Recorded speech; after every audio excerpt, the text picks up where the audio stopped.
여러분 반갑습니다. 예, 반갑습니다. 예. 자, 이게 굉장히 두렵고 떨리는 이런 강단인데요. 우리 하나님께서 기회도 주시고 또 원로 목사님과 우리 당회와 우리 성도님들이 설교할 수 있는 기회를 주셔서 이렇게 말씀을 전하게 됐습니다. 좀 부족하더라도 여러분들이 주의 말씀으로 듣고 이렇게 함께 은혜를 나누셨으면 좋겠습니다. 자, 오늘 우리가 함께 또 우리 목사님이 낭독해 주신 이 말씀, 여러분 누가 기록한 것이죠? 그죠? 우리가 하나님이 기록하셨지만 이제 우리 하나님이 인간 요소를 사용하셨을 때 이 말씀을 기록하게 한 사람이 바울입니다. 이 바울의 이 고백이 우리가 사실은 너무나 인상적이고 또 너무나 충격적인 일입니다. 여러분 아까도 읽으셨지만 21절에 보면 내게 사는 것이 그리스도니 죽는 것도 유익함이라. 우리가 다 살고자 열심히 노력하고 있는 세상에서 죽고자 하는 분이 있다라는 것이 참 놀랍고, 오래전에 이미 죽으셨으니까 옛날에는 그랬나 보다 하지만 이런 믿음이라는 것을 우리가 함께 공유하고 있는 입장에서 볼 때 참 부러운 것 같습니다. 어쨌든 여러분, 이 사도 바울에 대해서 이런 고백을 하신 이분이 어떤 분이신지 익히 아시리라고 생각합니다. 그래도 우리가 이런 고백을 어떻게 할 수 있었느냐라는 것을 우리가 통해 좀 생각해 보기 위해서 사도 바울에 대해서 잠깐 한번 살펴보도록 하겠습니다. 여러분, 사도 바울은 그 출생부터가 남달랐던 분인 것 같고요. 그분은 자신의 삶을 그 누구보다 열심히 살았다라는 것 우리 성경에 나와 있습니다. 여러분 한번 빌립보서, 성경책 다 있으시죠? 예, 빌립보서 3장 4절로부터 7절에 있는 말씀을 한번 잠깐 보도록 하겠습니다. 제가 빠르게 읽을 테니까 여러분들이 한번 찾아보십시오. 빌립보서 3장 4절로부터 7절입니다. 그러나 나도 육체를 신뢰할 만하며 만일 누구든지 다른 이가 육체를 신뢰할 것이 있는 줄로 생각하면 나는 더욱 그러하니, 나는 8일 만에 할례를 받고 이스라엘 족속이요 베냐민 지파요 히브리인 중에 히브리인이요 율법으로는 바리새인이요 열심으로는 교회를 박해하고 율법에로는 흠이 없는 자라. 자기 자랑이 좀 세신 분인 것 같습니다만 이 이야기를 한 이유는 7절인데요. 우리 한번 7절을 함께 읽어보겠습니다. 그러나 누구든지 내게 유익한 것을 내가 그리스도를 위하여 다 해로 여길 뿐더러.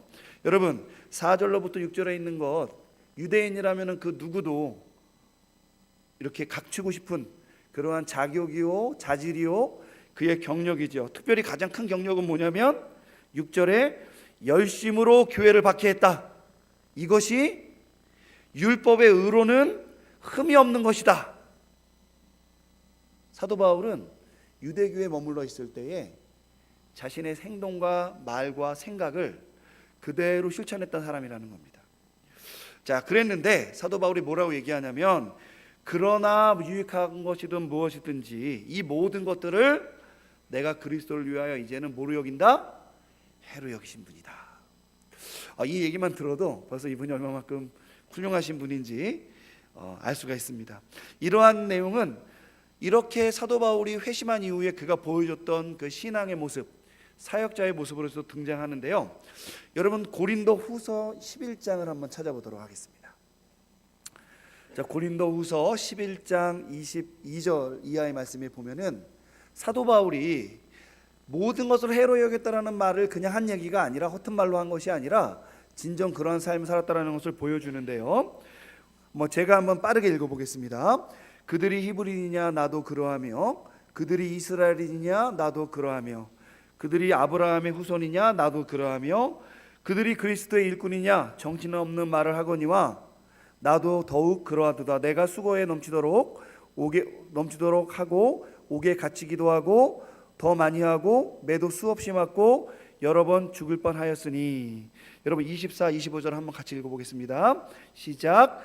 유대인에게서 40의 가만매를 5번 맞았으며 3번 태장으로 맞고 1번 돌로 맞고 3번 파선하고 주야를 기쁨 바다에서 지냈으며, 계속 읽어보겠습니다. 여러 번 여행하면서 강의 위험과 강도의 위험과 동족의 위험과 이방인의 위험과 시내의 위험과 광야의 위험과 바다의 위험과 거짓 형제 중의 위험을 당하고. 여러분 놔둡시다. 어쨌든 실컷 한마디로 얘기하면 두들겨 맞았다. 여러분 사도 바울께서 예수님을 믿고 큰 은혜를 받은 가운데 그가 사역자의 길을 갔는데 그 말을 한마디로 얘기하자면 두들겨 맞았다는 겁니다. 자, 사도 바울이 이전에 가졌던 가장 귀한 것들을 해로 여기고 새로운 자리로 나왔을 때 그가 받았던 기대했던 것은 무엇일까 생각을 해보면, 여러분 이 중에서도 예수님 처음 믿고 나오신 분들 계시죠? 뭐 오래되신 분도 계시지만 우리가 예수님을 믿었을 때 기대했던 것이 무엇입니까? 축복, 복 받는 것, 자녀 대학 가는 것, 내 인생 성공하는 것, 예전에 IMF 때 실패했던 거 회복하는 것, 기타 등등. 그런데 사도 바울이 자신이 가진 모든 것을 내어놓고 그가 그리스도를 위해 해로 여겼다고 생각을 했는데 그가 받은 게 뭐냐고 얘기했더니 바로 요거예요. 고린도후서 11장에 있는 거. 한마디로 실컷 어떻게 됐다? 두들겨 맞았다. 여러분 이쯤 되면 예수 더 믿겠습니까?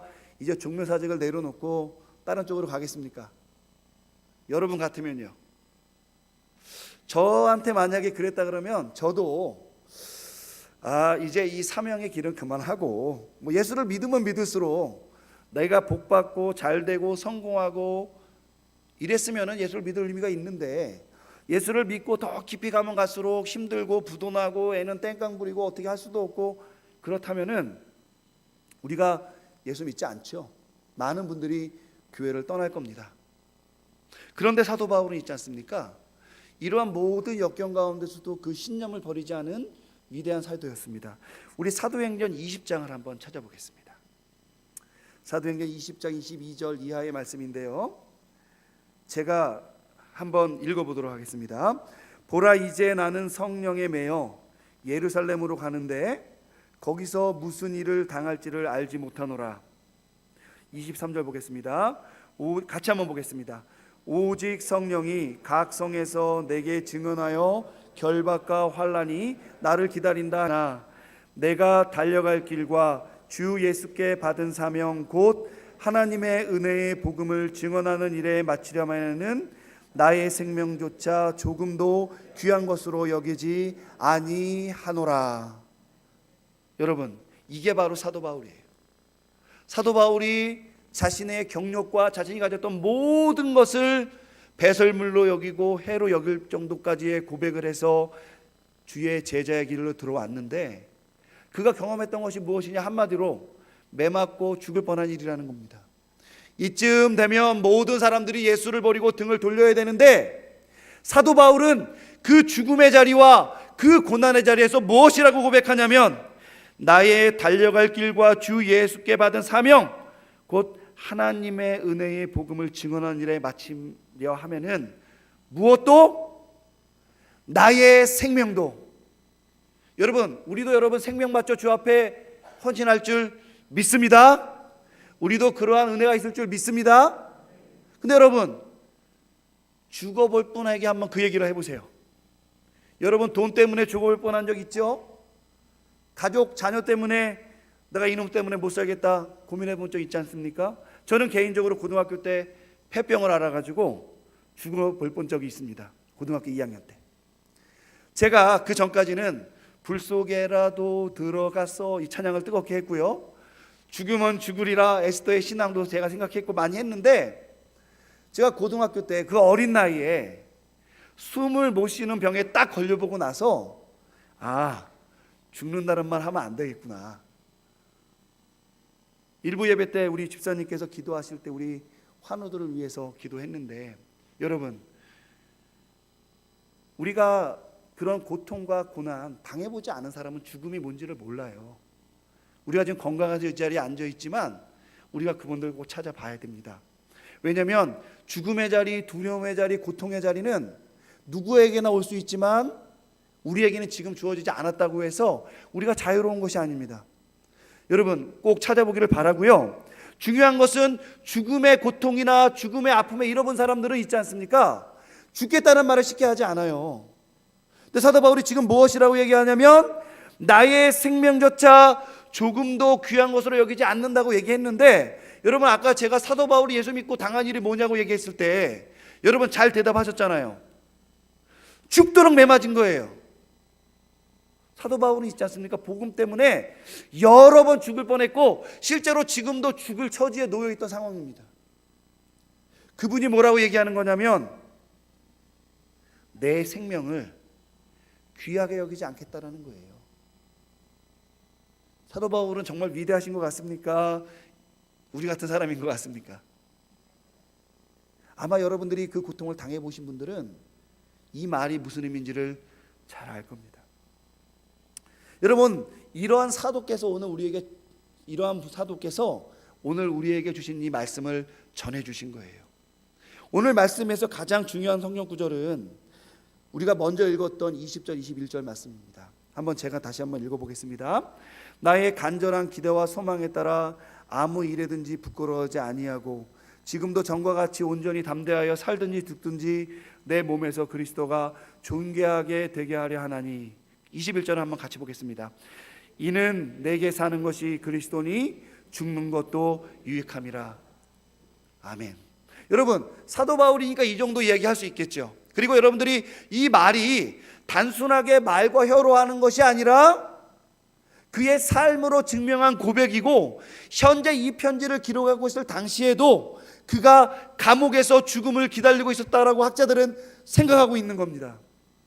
그러니 내게 사는 것이 그리스도니 죽는 것도 유익하다고 했던 이 말은 단순하게 우리가 감격에 빠지고 우리가 하나님이 나를 사랑한다라는 감격에 빠져서 하나님 내가 죽겠습니다, 죽기까지 봉사하겠습니다 라고 이야기하는 것이 아니라 이제 좀 내 사명을 감당했으니 나를 좀 데려가십시오 라고 이야기하는 거예요. 무엇 때문에? 고난과 고통이 감당하지 못할 만큼 너무 컸고 이미 내 갈 길을 다 달렸으니 하나님 나를 받아주시옵소서라고 고백을 하는 거예요. 승리의 고백일 수 있습니다. 여러분, 우리가 이 말씀이 우리에게 너무너무나 귀한 것은 사도 바울이 줄곧 이러한 고백을 하고 있기 때문에 그런 겁니다. 로마서 14장에 보면 사도 바울이 이런 말씀을 하세요. 7절로 8절 한번 제가 읽어보겠습니다. 우리 중에 누구든지 자기를 위하여 사는 자가 없고 자기를 위하여 죽는 자도 없도다. 8절을 한번 함께 보겠습니다. 우리가 살아도 주를 위하여 살고 죽어도 주를 위하여 죽나니 그러므로 사나 죽으나 우리가 주의 것이로다. 할렐루야. 아멘. 여러분, 이 고백이 허튼 고백이 아닌 것이 우리가 분명히 사도 바울의 삶을 통해 보면 이 고백이 참인 줄 알죠. 사나 죽으나 우리가 주의 것이기 때문에 우리가 자신을 위하여 살 수가 없고 자신을 위하여 죽을 수 없다는 겁니다. 여러분, 같은 예수를 믿고 같은 사명자로 부름을 받고 같은 각자의 자리에서 일을 감당하는데 여러분, 죽음도 불사하지 않는 이 헌신, 생명을 기꺼이 내놓겠다는 이 고백, 모든 일에 대하여 자신의 삶으로 그 일을 대신하겠다라는 이 신념, 여러분 부러워요, 안 부러워요? 나도 그런 사람이 됐으면 좋겠습니까? 나는 여전히 그렇지 못한 사람이 됐으면 좋겠습니까? 되겠어요? 안 되겠어요? 웃는 것은 나는 되기를 원하나 육체가 약해요. 마음이 약해요. 그러나 우리 주님께서 우리 모두를 그러한 사람으로 변화시켜 줄 줄을 믿습니다. 이러한 어떤 신념의 사람이 바로 사도 바울이에요. 그러나 사도 바울이 이 죽음을 결심하는 이 고백을 했음에도 불구하고요, 이 고백 이후에 사도 바울은 몇 년간 더 사셨습니다. 여러분, 주님 나를 이렇게 부르셨으니 내가 가진 것 모두 주님께 드리겠습니다 해보신 적 있으세요, 없으세요? 주님, 이것만 해결해 주시면 내 재산의 절반을 팔아 헌신하겠습니다 고백한 적 있으세요, 없으세요? 우리 자녀 대학만 가면 주님, 지금 나의 마음과 심령만 고쳐주시면 제가 아까 주보를 보니까 비전 센터를 위해서 또 교회에서 이렇게 준비를 하고 있는 것 같은데, 주님, 제가 비전 센터 짓겠습니다. 아니, 그냥 안 줘도 돼요. 예. 우리가 그런 마음이 앞서지 않냐는 거예요.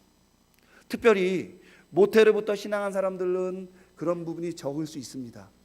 저도 참고적으로 모태신앙입니다. 4대째 기독교 집안에서 태어났습니다.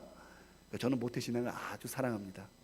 하지만 그런 분들은 미진할 수 있으나, 특별히 중간에 복음을 듣고 이곳에서 처음 신앙생활 하신 분들 마음속에 그런 고백이 있을 수 있어요. 아마 여러분들이 언젠가 그랬다라고 생각이 될 겁니다. 한번 눈을 감고 3초만 생각해 보세요. 내가 언제 그랬던가 기억나십니까? 예. 사도 바울께서 있지 않습니까? 이런 멋진 말, 지금 우리가 예전에 예수를 처음 만났을 때 내가 뜨거웠을 때 했던 그 고백처럼 그리스도를 위해 기꺼이 죽겠다 말씀하신 거예요. 근데 사도 바울이 이렇게 위대한 사람이면 어떻게 쓰면 돼요? 쉬워요. 그때 순교하셨으면 쉽습니다. 확 죽어버리셨으면은 아주 모든 게 깔끔한데, 사도 바울이 그리고 나서도 한 5년에서 10년 정도 사역을 더 하셨어요. 여러분, 사도 바울이 왜 그랬을까요? 여러분, 사도 바울이 말쟁입니까? 여러분, 사도 바울은 말이 먼저 앞서는 그런 사람이었던 것 같습니까? 사도 바울은 실천이 없고 그냥 말로 모든 걸 다 때우는 그런 목회자였습니까? 여러분, 어떻게 생각하세요? 사실 우리가 알고 있는 사도 바울은 말과 행동이 일치할 뿐만 아니라 말을 하기 전에 행동이 앞서는 분이고, 실제로 그의 삶을 전승에 의하면은 그분은 네로 황제에 의해서 목이 잘려서 순교를 했다고 알려져 있을 정도로 그 누구보다 자신의 생명을 아끼지 않았던 분인 걸 우리 알고 있어요. 그런데 오늘 말씀을 하고 나서도 사도 바울께서 당장 자신의 생명을 내놓지 않고 몇 년간 자신의 삶을 더 사셨다는 거예요. 우리가 20절 21절에 있는 말씀이 너무나 은혜롭고 나 또한 그런 삶을 살고 싶다는 생각 때문에 우리가 여기에 함몰돼서 그 이후에 왜 사도 바울이 죽지 않고 더 살았느냐에 대해서 놓치는 그 문제가 우리가 사도 바울이 진정 전하려고 하는 그 메시지를 놓치게 한다는 겁니다. 우리는 이 질문을 심각하게 해야 돼요. 왜 사도 바울은 죽지 않았는가? 왜 내가 죽는 것이 유익하다고 얘기했으나 그 죽음의 길을 기꺼이 가지 않았는가? 여러분들은 왜 매년마다 이렇게 임직을 받고 그 임직을 받을 때마다 안 하려고 합니까? 힘들죠? 괴롭죠? 여러분, 그것과 차이가 나는 일이죠.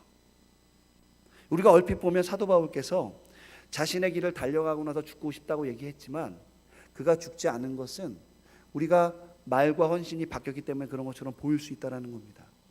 마치 우리가 우리의 삶의 자리에서 그런 고민과 갈등을 해서 우리의 첫 믿음과 첫 사랑과 첫 열정과 올해 초에 임직을 받아 그래도 올해 한번 열심히 해보겠다는 그 마음, 우리가 갖고 이 자리까지 와서 12월이 됐는데 이 자리에서 평가해보니 내가 더 이상은 못하겠다라는 생각이 드는 것처럼 과연 그런 것이었느냐라고 우리가 질문해 봐야 됩니다.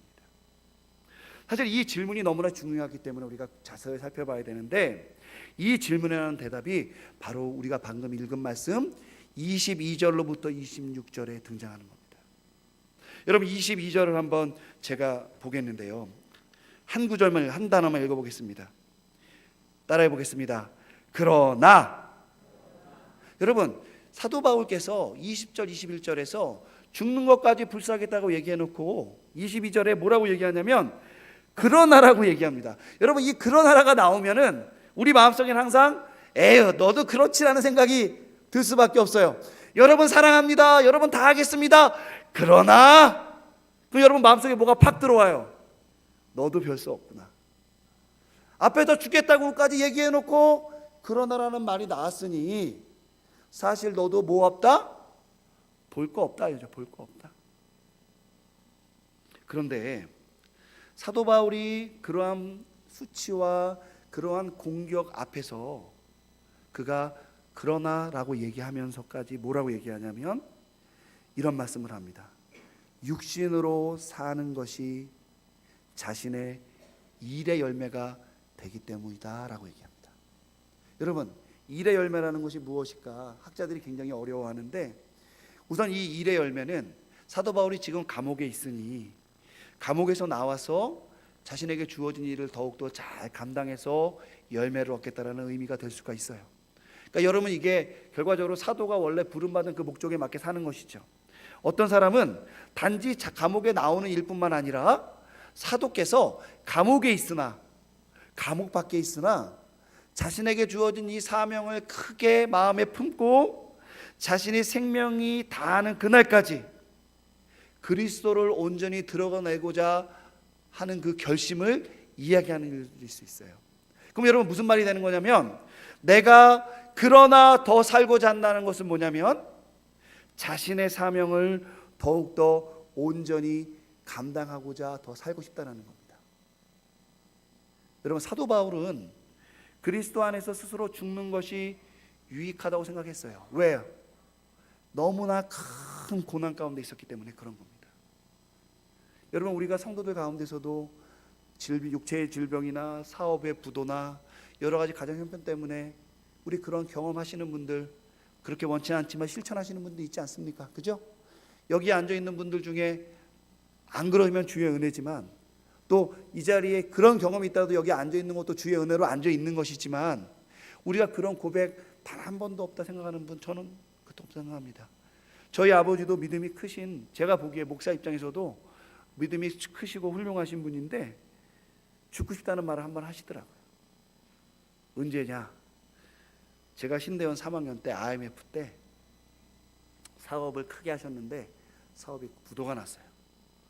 근데 왜 그런 말씀하셨나? 교회에서 장로님으로 활동을 하셨는데 교회에 덕이 못 된다고 당신은 죽고 싶다는 거예요. 그래서 아버님이 이런 말씀하시더라고요. 왜 우리 하나님이 내 사업을 망하게 하셨을까? 저희가 사업이 좀 컸습니다. 사업장이 100명도 훨씬 넘는 직원이 있었어요. 근데 왜 그러냐고, 그 답이 뭐냐면 제가 아직도 기억이 나는데요. 이제 당시에 봉제 공장을 했는데 이 봉제 공장이 하루가 일정이 밀리면 2천만 원, 3천만 원씩 물어야 돼요. 왜냐면 이제 막 옷을 막 2만 장, 3만 장, 5만 장씩 이렇게 만드니까 그게 이제 수출을 하니까. 그래서 하루를 오후 예배, 그러니까 오전 예배 끝나고 저녁 예배 드리는 사이에 직원들을 불러다가 4시간 정도를 일을 했다는 거예요. 그 이제 그 다음 날 일을 마쳐야 되니까. 그러니까 당신이 아무리 생각해도 하나님이 나에게 이런 징계를 내릴 이유가 없는데 그게 마음에 남는다는 겁니다. 그런 분이세요. 어리석은 분 같죠? 제가 봐도 좀 이해는 안 됩니다. 이해가 안 되는데 지금도 그래요. 그때 내가 그 돈 1, 2천만 원이 아까워가지고 그날 그 3시간, 4시간 반나절 일한 것이 하나님 보시기에 주일 성수한 것을 하지 못하게 한 이것이 정말 부끄럽고 하나님이 나한테 그거를 징계를 줬다는 거예요. 글쎄요, 잘 모르겠습니다. 그 열매는 지금 뭐냐? 그럼 여러분, 이때쯤 되면 우리 집안이 좀 어떻게 돼야 돼요? 여러분, 뭘 기대하고 있습니까? 그리고 나서 완전히 부도나가지고요, 제가 고시원에서 5년간 살다가 고시원에 살 때 주의 은혜로 결혼해서 이만큼 회복이 됐습니다. 10배로 복받는 이야기는 정말 저는 들으면 들을수록 그 누구 얘기인가 싶습니다. 저는 경험해보지 못한 얘기예요. 제가 뭘 말씀을 드려요? 우리 모두가 그런 경험을 하고 그런 기대로 이 자리에 앉아 있지만, 여러분, 우리의 삶의 현장과 자리가 그렇습니까? 안 그렇습니까? 여러분, 사도 바울도 똑같았다는 거예요.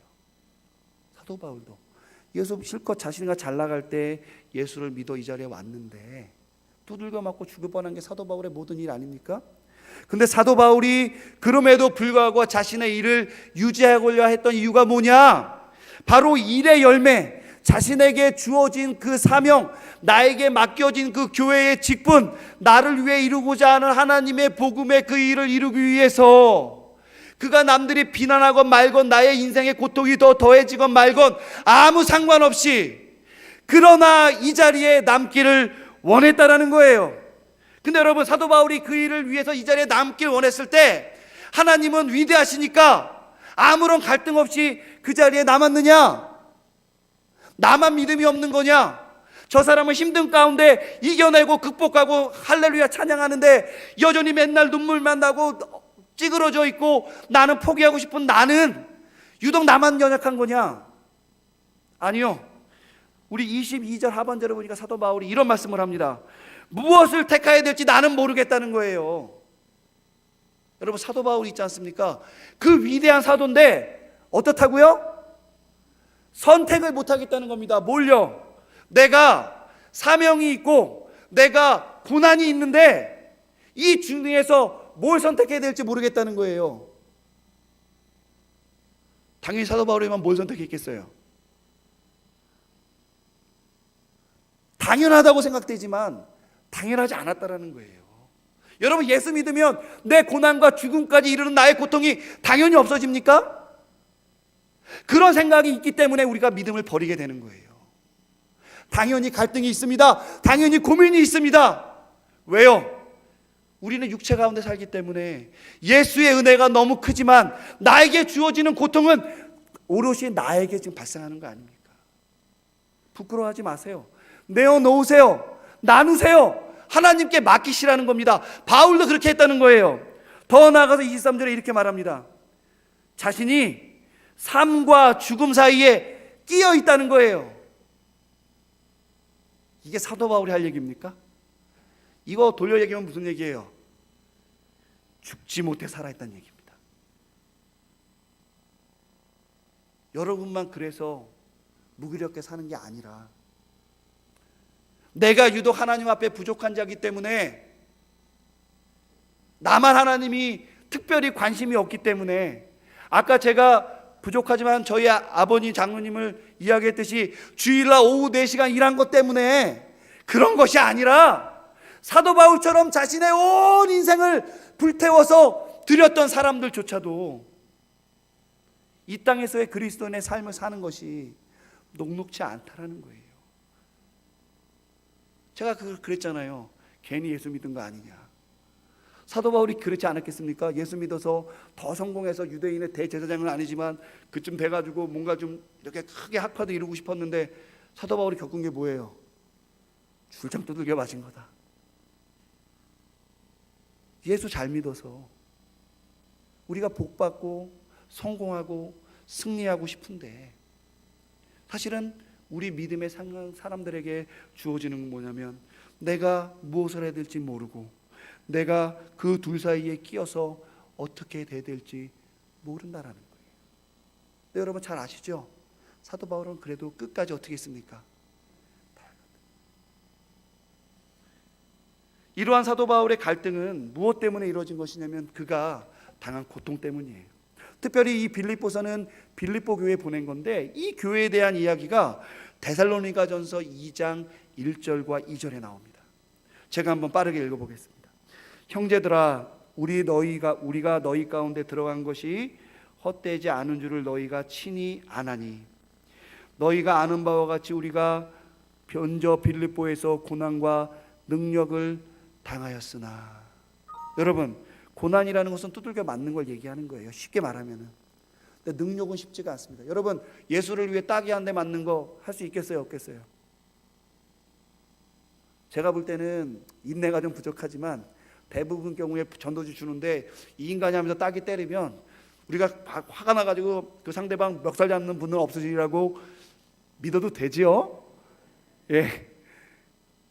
우리가 고난당하는 거 아무것도 아니죠. 그죠? 내가 주일 성수하느라고 내일 아침까지 보고서 내야 되는데 오늘 밤새는 거 이게 다 고난입니다. 내가 주일 성수하고 성가대하고 내가 교회 봉사하느라고 내 일을 미루어서 저녁에 재밌는 개그 콘서트도 못 보고 잠도 못 자고 다 고난이에요. 우리가 그리스도를 위해 하는 고난이 특별한 것이 아니라 여러분들의 삶이 예수 그리스도를 중심으로 있다 보니까 우리가 인간으로 살아갈 때 24시간이라는 이 시간, 사람의 관계 속에서 생기는 이 많은 문제들, 그것을 양보하고 조정하고 이 모든 것이 우리에게 주어지는 고난, 여러분 지금 감내하고 있지 않습니까? 옆자리에 앉을 수 있는 이유가 그 고난을 감내하기 때문에 앉아 있는 거예요. 여러분 잘했습니다. 하지만 능력은 좀 달라요. 여러분 능력은 뭐냐면은 내가 그런 사람이 아닌데 나를 그런 사람으로 취급하는 거죠. 여러분 사도 바울이 빌립보교에서 당한 능력이 뭐냐? 사도 바울이 원래 로마 시민권자 아닙니까? 당시에 로마 시민권자를 감옥에 가두려면 신문을 통해서 철저하게 법적으로 묻고 감옥에 가둬야 돼요. 근데 사도 바울이 빌립보 교회에서 묻지도 않고 따지지도 않고 우선 두들겨 맞고 감옥에 들어갔어요. 여러분 사도 바울이 왜 묻지도 않고 따지지도 않고 두들겨 맞았느냐? 두 가지 이유입니다. 첫 번째는 외향적으로 볼 때 유대인이잖아요. 로마 사람이 아니라는 겁니다. 이거는 외적인 겁니다. 사도 바울도 이해할 수 있었을 거예요. 하지만 더 큰 문제는 뭐였느냐? 그가 복음을 전했기 때문이에요. 당시의 유대인들이 보기에는 이 복음이 이단적인 가르침이고, 당시 이방인들이 보기에는 사람이 죽었다 부활했다고 하니까 이런 어처구니 없는 이야기라니까 이놈은 어떻게 해야 된다?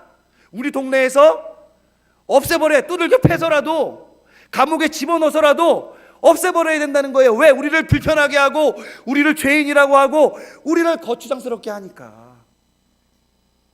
여러분 사도 바울이 로마 시민권자였는데 이거는 돈 주고 사기도 힘들고 있잖아요. 전쟁에 아주 큰 공헌을 세워야만 얻을 수 있는 거예요. 지금 말하면 미국 시민권보다 어려운 게 로마 시민권입니다.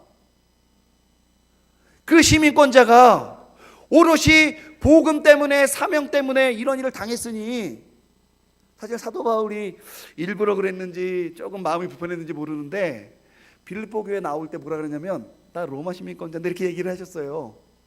조금 뭐가 있었나?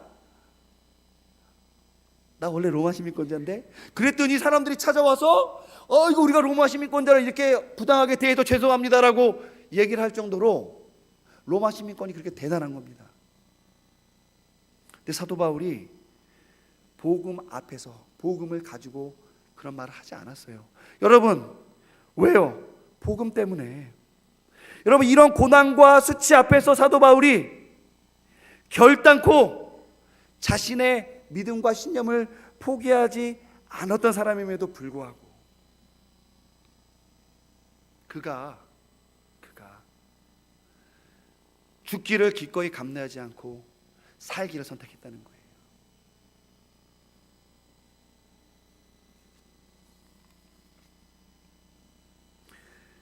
바울이 육체 가운데 머무르기를 선택했던 것은 더 살고 싶어서가 아니라는 것은 분명합니다. 여러분 왜 교회에 계속 나오세요? 힘들고 어렵고. 여러분 특별히 제가 자세히는 모르지만 우리 동부교회 몇 달째 지금 목사님 청빙하려고 하고 있는데, 여러분 목사님 있는 교회 또 더 잘나가고 유명한 교회 많은데 왜 여기 계속 계십니까? 저는 여러분들이 사도 바울이 지금 고백한 바로 그 그러나의 믿음이 있다고 생각하기 때문에 이 자리에 있다고 생각합니다. 만약 그게 아니라면 그냥 어쩔 수 없이 끌려 나온 거더라도 우리가 말씀을 듣고 사도 바울의 태도와 마음을 배워야 할 것입니다. 사도 바울이 있잖아요. 왜 그럼에도 불구하고 자신의 육체 가운데 머물기를 원했냐면 24절에 등장합니다. 우리 한번 24절 한번 같이 읽어보겠습니다. 시작. 내가 육신으로 있는 것이 너희를 위하여 더 유익하니라. 여러분 사도 바울이 여기서 말하는 너희는 누구냐면 이 빌립보 교회 성도들을 얘기하는 겁니다. 그럼 사도 바울이 자기는 죽는 것이 유익하다고 얘기했는데 지금은 무엇이 유익하다고요? 내가 육신 가운데 있는 것이 유익하다는 거예요. 누구를 위해서? 너희. 여기서 말하는 빌립보 교회지만 오늘날로 얘기하면 우리 성도들, 하나님의 자녀들을 위해 더 유익하다는 거예요. 그런데 그냥 유익하다고 하지 않고 뭐라 그랬냐면 더 유익하다는 거예요. 계산을 한 건가요? 내가 살아있는 죽는 것보다 내가 살아서서 뭔가 더 유익이 있다는 얘기인가요? 내가 전도하면 성도들이 나를 좀 도와주니까 내가 조금 더. 여기서 말하는 유익이라는 말이 있잖아요. 필연적이다라는 말입니다. 피할 수 없는 일이기 때문이다라고 얘기하는 거예요. 사도 바울이 아까 맨 처음에 내가 죽는 것이 유익하다 할 때에는 그 유익은 정말 유익이에요. 자신이 바라는 일입니다. 내가 고통 가운데 있기 때문에 감당할 수 없는 이 시험, 이 감당할 수 없는 고통, 하나님 차라리 내가 죽어서 누구에게 가기를 원하노라?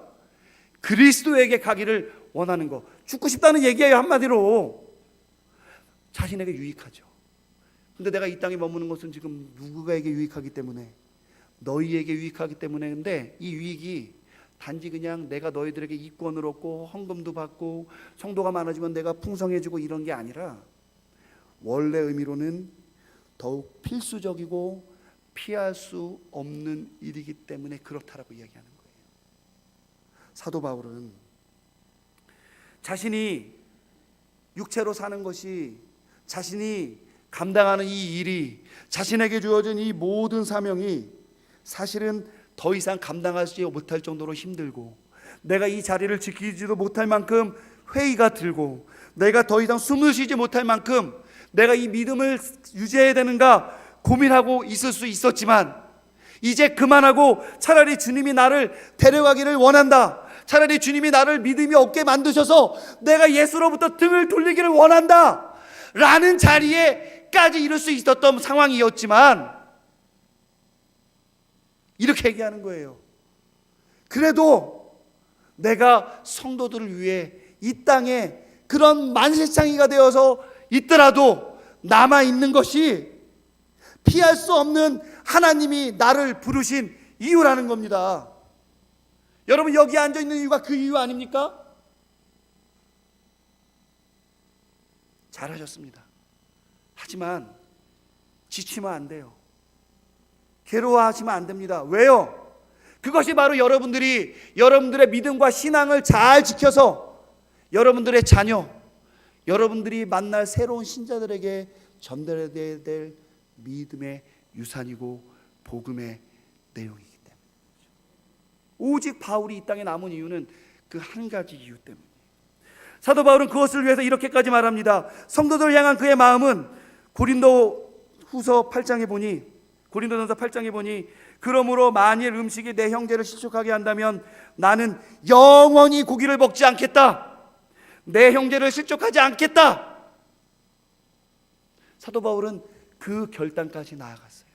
여러분, 그냥 그만이 아니라, 잠시 잠깐이 아니라 얼마만큼? 영원히. 여러분, 영원이라는 말은 무슨 뜻입니까? 알 수 없죠? 내가 할 수 있는 것 그 이상의 것의 그 이상이라는 겁니다. 내가 인생을 120년을 산다고 치면 그 120년이 엄청 길죠? 그 이유는 우리가 모르지 않습니까? 거기부터가 영원의 단계예요. 그리고 이 말은 무슨 말입니까? 내가 나에게 준 이 사명, 내 주변에 맡겨진 이 일들, 이 일을 위해서 내가 그리스도인으로 어떻게 한다는 거예요? 생명을 다하는 그날까지 달려 나가겠다는 겁니다.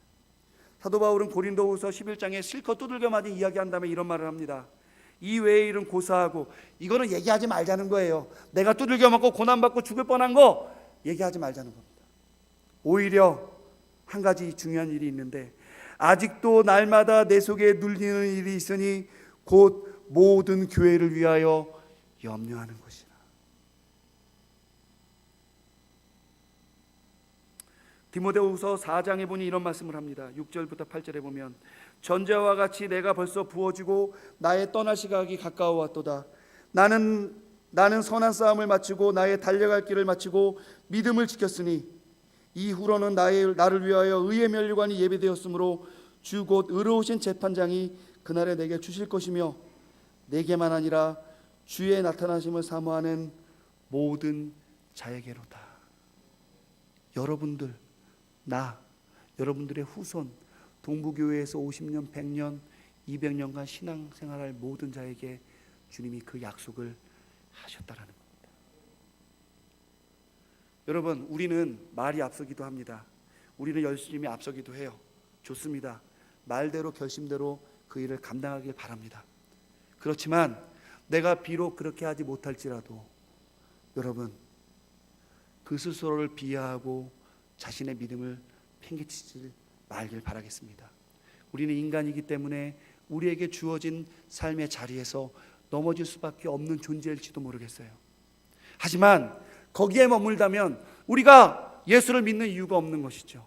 오히려 사도 바울은 죽음의 자리, 자신의 실존의 문제에 있어서 더 이상 숨을 쉬지 못할 자리에서 그러나 내가 이 땅에 머무는 이유가 무엇이냐고 우리에게 가르쳤을 때, 우리가 낭망자요 패배자요 그럼에도 불구하고 그냥 이 땅에 겨우겨우 살아가는 것이 아니라 마음을 새롭게 하여 변화를 받아 주님이 주신 능력으로, 이 일이 나를 죽이려 하는 일이 아니고 이 일이 나를 넘어지려고 하는 일이 아니라 이 일을 통하여 하나님이 영광 받으시고 나를 통해 주님의 큰 은혜를 이 동부교회와 이 수원 지역에 드러나게 하려는 것을 여러분들이 꼭 기억하셔야 됩니다.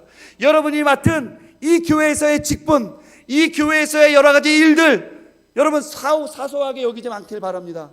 하나님이요, 여러분들을 모태에서부터 이 땅에 부르셨는데 바로 오늘 이 자리, 이 순간에 이 동부교회에서 부르신 거예요.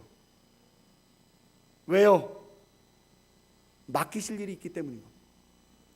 맡기실 일이 있기 때문에 그런 거예요. 내가 믿음이 좋고 내가 훌륭한데 사랑이 이거하면 내가 더 큰 일을 할 수 있지 않겠느냐? 아닙니다. 저는 단도직입적으로 말합니다. 아니에요. 왜요? 하나님이 나를 얼로 부르셨기 때문에, 여기에 지금 부르셨기 때문입니다. 여러분, 그러나의 심정으로 사셔야 됩니다. 패배자의 그러나의 심정이 아니라 사도 바울이 보여줬던 것처럼 동일한 우리가 믿는 그 하나님이 부어주시는 능력으로 살았던 그 사도 바울처럼 우리 역시 그러나의 심정으로 나의 일이 무엇이고 내가 찾아야 될 것이 무엇이며 여기서 내가 무엇을 해야 될지 마음을 세우고 결단하고 나가야 될 것입니다.